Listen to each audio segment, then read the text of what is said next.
निम्नलिखित कहानियों में से किसी एक की विषय वस्तु या कथा वस्तु, कथानक, कथासार, सारांश तथा तथ्य संक्षेप में अपने शब्दों में लिखिए।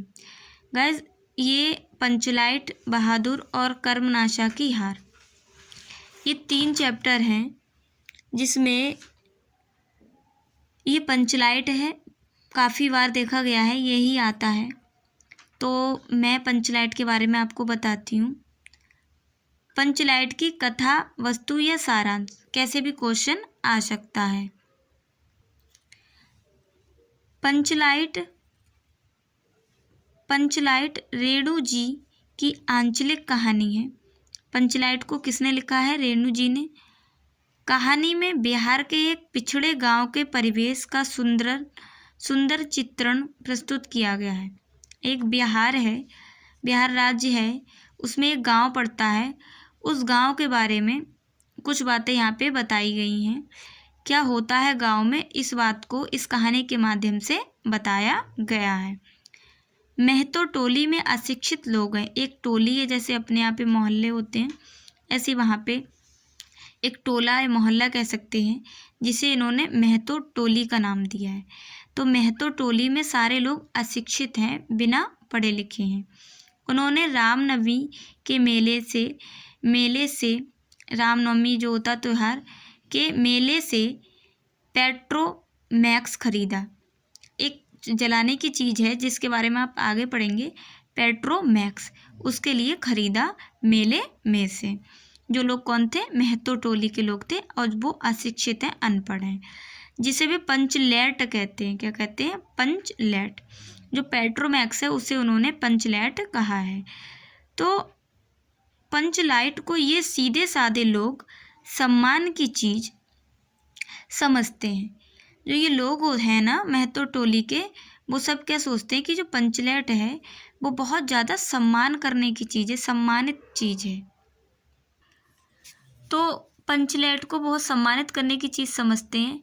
पंचलाइट को देखने के लिए टोली के सभी बालक, औरतें और मर्द इकट्ठे हो जाते हैं।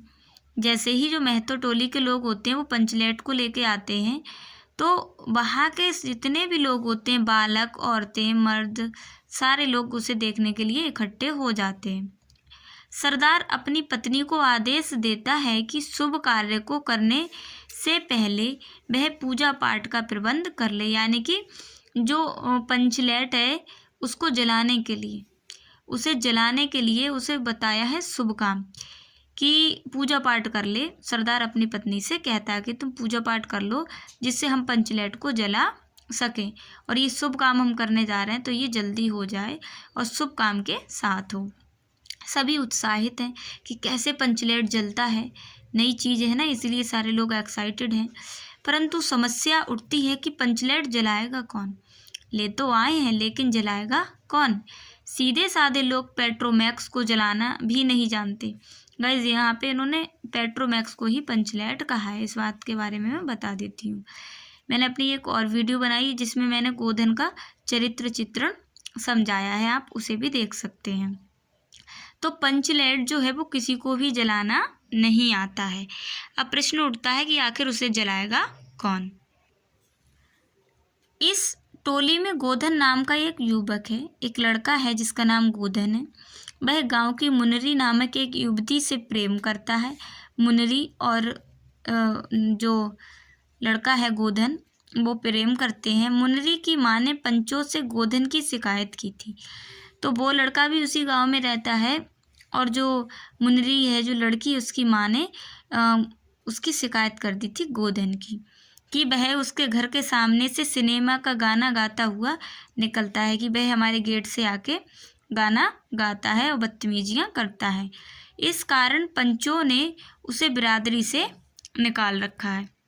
तो सभी लोगों ने उसे बिरादरी से निकाल रखा है, और वही एक ऐसा इंसान है जो क्या करता है, जो सिर्फ पंचलैट को जलाना जानता है। और मुनरी को पता है कि गोधन पंचलैट जला सकता है। अब बात यह है कि पंचलैट जलाएगा कौन? एक ही पूरे गांव में व्यक्ति है, गोधन, जो जलाना जानता है, और उसे भी मुनरी की वजह से गांव से बाहर निकाल दिया गया है। और मुनरी को भी ये पता है कि पंचलेट सिर्फ एक ही व्यक्ति जला सकता है। कौन? वह गोधन। क्या होता है देखते हैं। वह चतुराई से यह बात पंचों तक पहुंचा देती है। मुनरी पंचों तक बात पहुंचा देती है कि एक ही व्यक्ति है जो पंचलेट जलाना जानता है। पंच गोधन को पुनः बिरादरी में ले लेते हैं, अपने काम के लिए उसको बिरादरी में ले लेते हैं।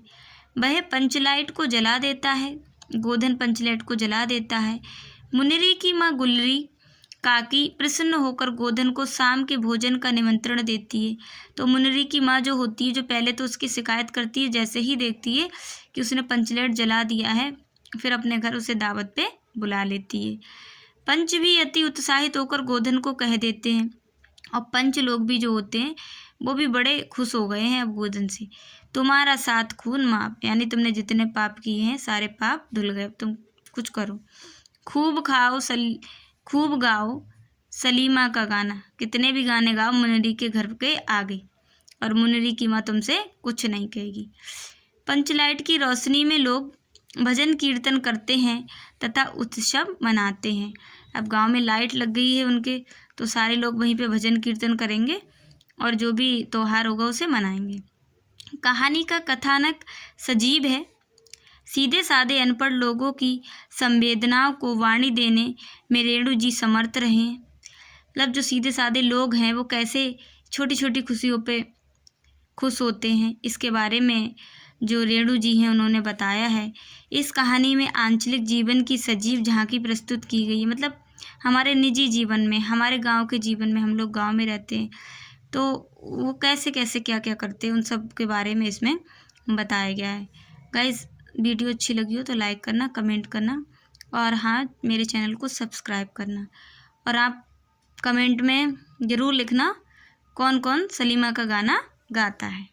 थैंक्स।